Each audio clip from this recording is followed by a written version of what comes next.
तो चलिए शुरू करते हैं। इंटरनेट पर जो आया था साइंस वाला क्वेश्चन, उसका साइंस के अंतर्गत 3 गो सब्जेक्ट आता है, विज्ञान, भौतिकी, रसायन शास्त्र, बायोलॉजी, फिजिक्स और केमिस्ट्री। ठीक है, तो हम लोग फिजिक्स से शुरू करते हैं क्योंकि सब्जेक्टिव में पहला फिजिक्स ही होता है। ठीक है, उसके बाद केमिस्ट्री, उसके बाद बायोलॉजी। तो फिजिक्स से शुरू किया जाए। फिजिक्स में 8 गो क्वेश्चन रहेगा। कितना? हाँ, जवाब क्या होगा देना होगा? 4 गो का। अब इंटरनेट वाला जो आया था 8 क्वेश्चन, यह हम आपको बताते हैं 8। पहला क्वेश्चन क्या है? किसी चालक का प्रतिरोध किन बातों पर निर्भर करता है? ठीक है, क्वेश्चन नंबर 1, किसी चालक का प्रतिरोध है, किसी चालक का प्रतिरोध किन बातों पर निर्भर करता है?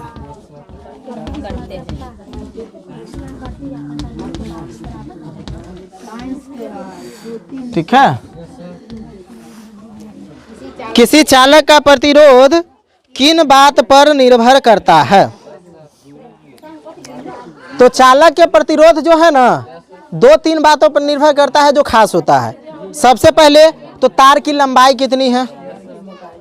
अगर आप इलेक्ट्रिसिटी पोल पर से अपने घर तक लाइन ले जाते हैं तो उस तार की लंबाई कितनी है, दूसरी उसकी मोटाई कितनी है, और तीसरी उसका तापक्रम कितना है। ठीक है, तो यही 2-3 चीजें आप लिख दीजिए।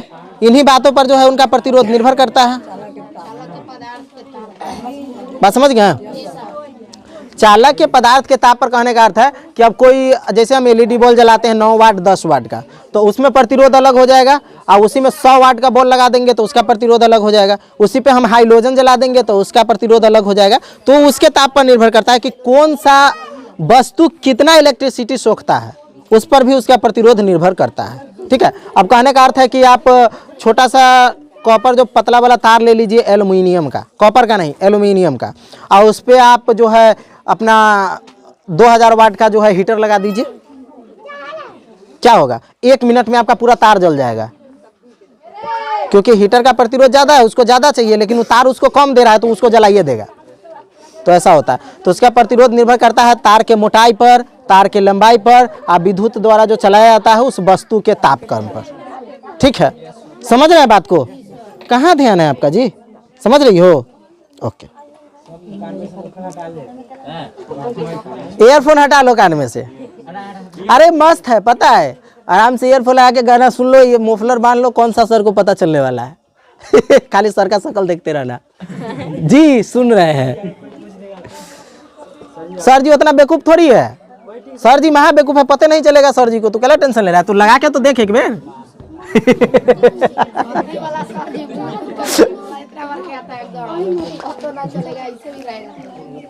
चलिए अगला क्वेश्चन, अनवीकरणीय ऊर्जा स्रोत क्या है? कोई 2 गो उदाहरण दे, है ना। चलिए, अनवीकरणीय ऊर्जा स्रोत क्या है? कोई 2 उदाहरण दे ना, कोई 2 उदाहरण दे। देखिए, हेलो, अनवीकरणीय ऊर्जा स्रोत क्या है और उसका 2 गो उदाहरण बताना है आपको। ठीक है, तो सबसे पहले अनवीकरणीय ऊर्जा स्रोत क्या होता है सो जान लीजिए। वैसा ऊर्जा का स्रोत जो एक बार खत्म हो जाएगा तो उसको हम दोबारा नहीं प्राप्त कर सकते। बात समझ में आया? हेलो, अनवीकरणीय ऊर्जा स्रोत किसको कहते हैं? ऊर्जा का वह स्रोत जो एक बार खत्म हो जाएगा तो उसको दोबारा हम प्राप्त नहीं कर सकते, उसको अनवीकरणीय ऊर्जा स्रोत कहेंगे। चलिए, अब बात करेंगे कि उसका 2 गो उदाहरण भी हमको बताना है। कोयला, पेट्रोलियम, है ना, मिट्टी तेल। सरसों तेल ना लिख देना, सरसों तेल खेत में उगता है। मिट्टी तेल कौन खेत में उगता है? हाँ, तो इसलिए मिट्टी तेल लिखना, ये नहीं कि होशियार सर जी तेले तो लिखे कि सरसों तेल भी लिख दी छी, तो सरसों तेल खेत में उगता है, उसको हम बना सकते हैं, ठीक ना। मिट्टी तेल अनवीकरणीय ऊर्जा स्रोत है, वो मिट्टी से खुद ब खुद प्राप्त होता है। जब उसको खोजा जाता है तो पता होता है अरे वहाँ पर मिट्टी तेल का खदान है, वहाँ पे कोयला का खदान है, वहाँ पे पेट्रोल का खदान है, वो निकलता है, वो बनाया नहीं जाता उसको, ठीक है। सरसों तेल को हम लोग क्या करते हैं, बनाते हैं, सरसों तेल बनाते हैं ना। खेत में सरसों उगाए, उसको ले जाके मशीन पे कहे भाई साहब तेल बना दीजिए, वो डाला मशीन में, ऊपर से सरसों डाला, नीचे से तेल आया। और एक तरफ खरी भी आता है, खरी समझता है ना, वो है जो उसका बच जाता है। खा के देखा कभी खरी को, खा के देखना बहुत टेस्टी लगेगा। अब भैंसी खाता है तो तू सब कौन सा आदमी है खा के देखो। चलिए,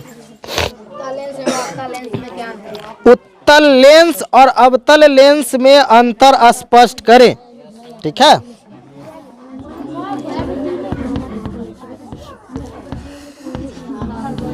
उत्तल लेंस और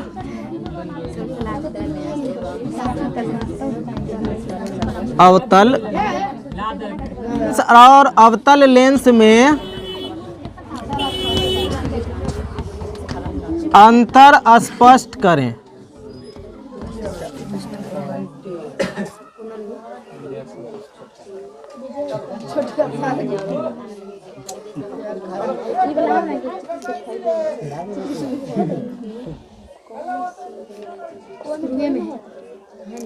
भाई जी इधर से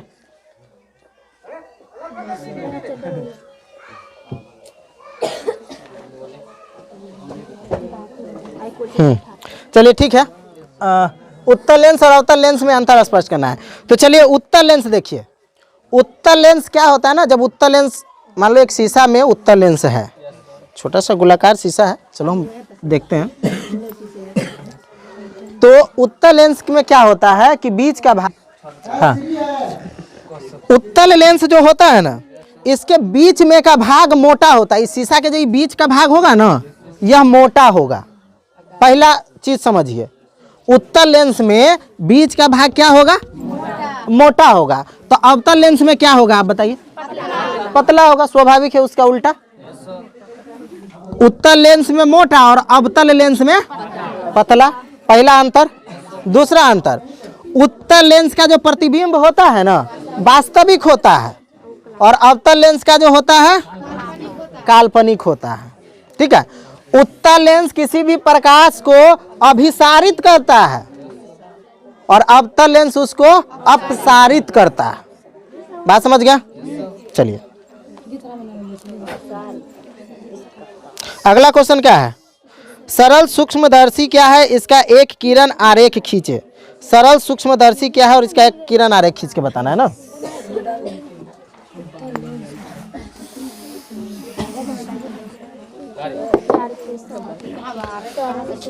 सरल सूक्ष्मदर्शी क्या है,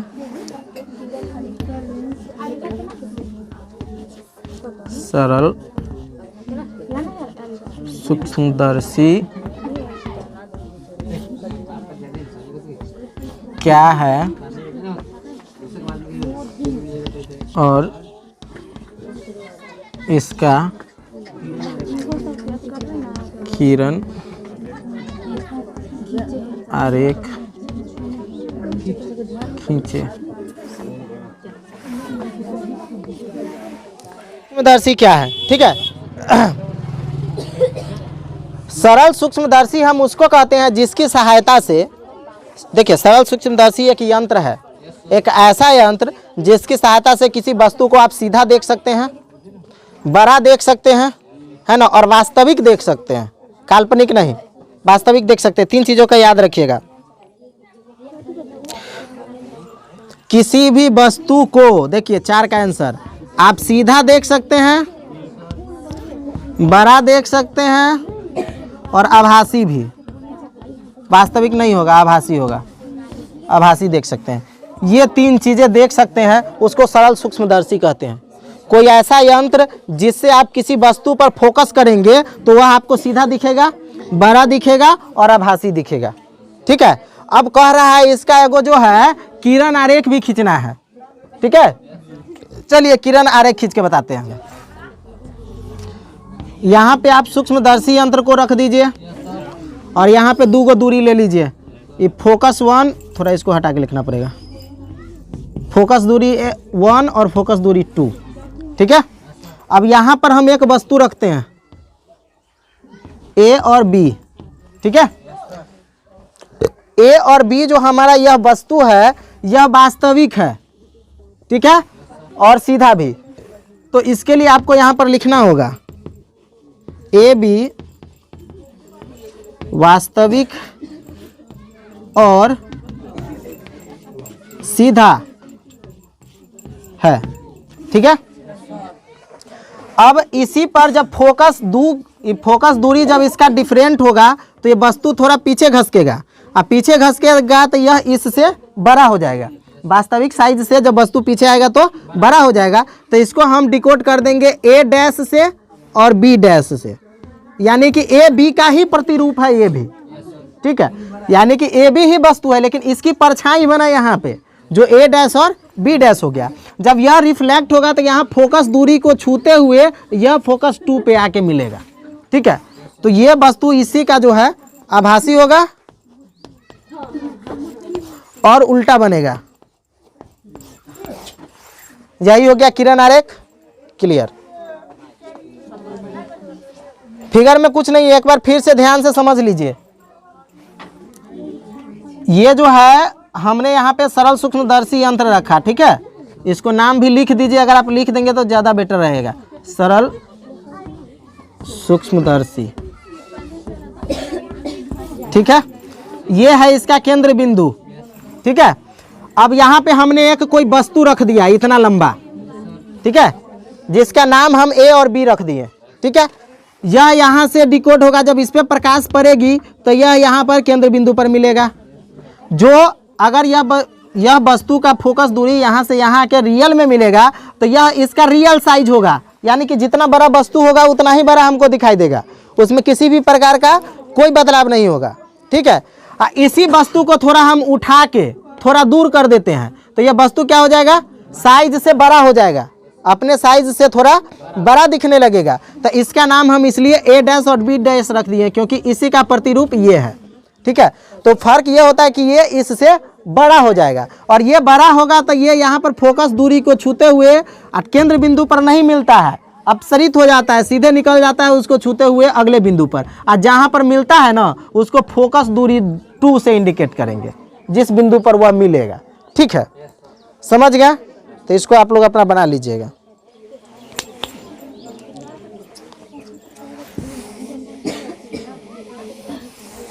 अब हो गया ना, अब खुश, सबके बैटरी डाउन हो जाए 1 मिनट में। देखो 5वां नंबर क्वेश्चन, विद्युत मोटर का क्या सिद्धांत है? विद्युत मोटर का क्या सिद्धांत है?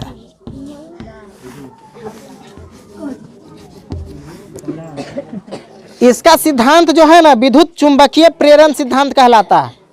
इस जिस पर काम करता है सिद्धांत पर उसको हम बोलते हैं विद्युत चुंबकीय प्रेरण, ठीक है, विद्युत चुंबकीय प्रेरण सिद्धांत। ये हम यहाँ पे लिख दिए हैं ताकि आपको समझने में आसानी हो। सिद्धांत एग्जाम सिर्फ इतना ही नहीं लिखेगा, इसमें कुछ चीजें और आपको लिखनी पड़ेगी। अब समझाना पड़ेगा ना कि विद्युत चुंबकीय प्रेरण सिद्धांत कैसे हुआ, ठीक है। विद्युत मोटर का क्या सिद्धांत है? तो विद्युत चुंबकीय प्रेरण सिद्धांत है, ठीक है। कैसे है ये भी आपको बताना होगा। अब विद्युत मोटर में विद्युत धारा को प्रभावित किया जाता है तो उसका जो कुंडली नुमा रचना होती है वह चुंबकीय धारा प्रभावित करती है, ठीक है। उसी सिद्धांत को हम विद्युत चुंबकीय प्रेरण सिद्धांत कहते हैं, ठीक।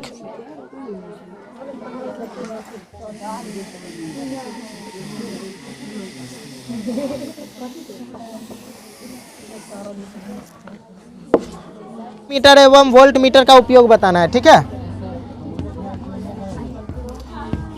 ए मीटर और वोल्ट मीटर, क्या है वोल्ट मीटर का उपयोग? ए मीटर एवं वोल्ट मीटर के उपयोग बताएं। उपयोग बताएं।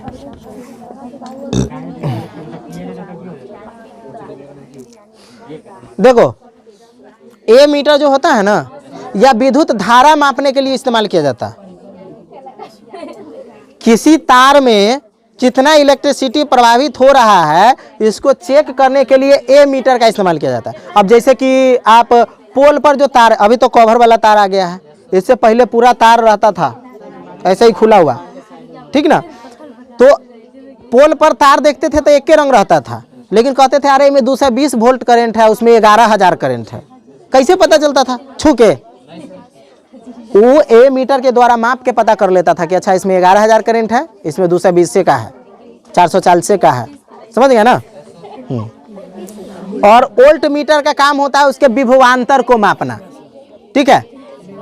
ए मीटर का काम है बिजली के धारा को मापना, और वोल्ट मीटर का काम है विभवांतर को मापना, यानी कि आप कितना बिजली खपत किए, कितना खपत हो रहा है, उसका चेक करना वोल्ट मीटर का काम है। समझ गया दोनों का काम?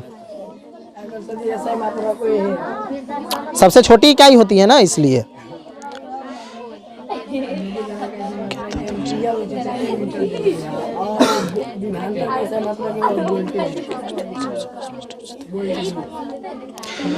सातवां क्वेश्चन क्या है? आंख की समंजन क्षमता, आंख की समंजन क्षमता, आंख की समंजन क्षमता का क्या तात्पर्य है? समंजन क्षमता का क्या तात्पर्य है? क्या तात्पर्य है? अब चलो, अब आंख के समंजन क्षमता क्या होता है? कभी आंख को देखे हो गौर से? देखते हैं ना। अच्छा बताइए, आंख में कै गो परत है? नॉर्मली आप देख के बताइए तो आंख में कै गो, ये इतना गो क्या आंख है ना, इसके अंदर कै गो लेंस है? नॉर्मली देख के, हम प्रैक्टिकली थ्योरी बात नहीं कर रहे, नॉर्मली नहीं पता चलता है? पता चलता है? 3 गो, 3 गो। देखिए पहले समझिए,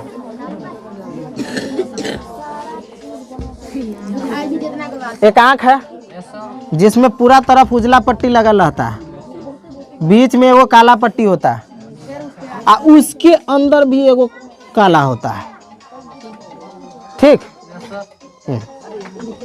और सबका अलग अलग काम होता है। तो जब नेत्र के बारे में आप पढ़ेंगे ना तो इसके बारे में जानकारी होगी। अभी हमको फिलहाल पढ़ना है आंख में समंजन क्षमता क्या होता है, दंतमंजन क्षमता, समंजन क्षमता।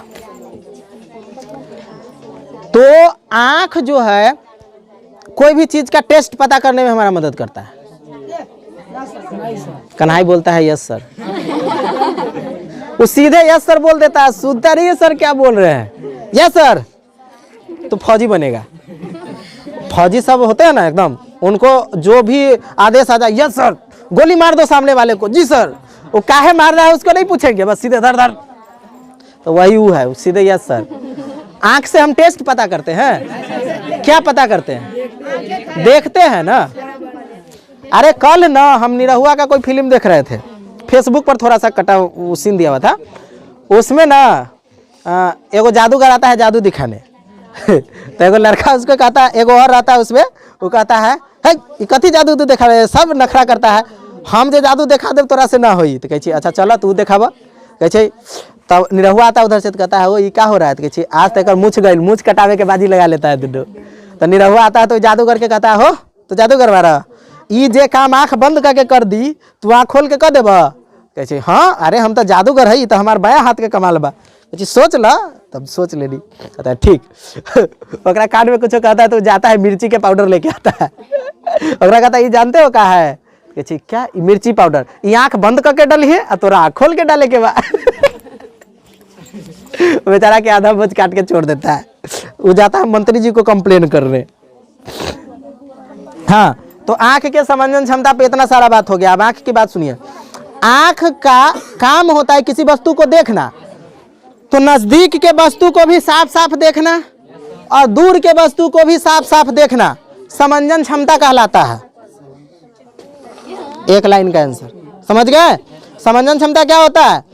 आंख के द्वारा नजदीक के वस्तु को भी साफ साफ देखा जाना और दूर के वस्तु को भी साफ साफ देखा जाना क्या कहलाता है? समंजन क्षमता कहलाता है। समझ गए। अब आंखों में कोई बीमारी हो जाता है तो किसी को नजदीक का वस्तु नहीं दिखता है तो किसी को दूर का वस्तु नहीं दिखता है, और जिसको दोनों दिखाई देता है मतलब वो ठीक ठाक है, उसके आंख में अभी भी समंजन क्षमता है। दत्तमंजन क्षमता भी कह दो चलेगा।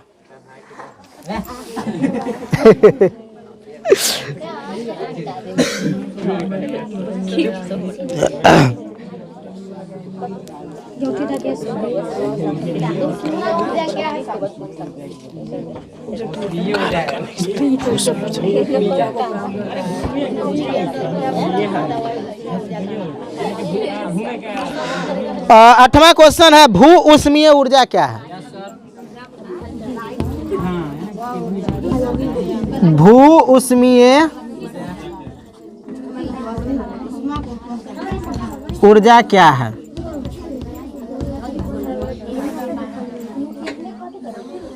भू उष्मीय ऊर्जा क्या है?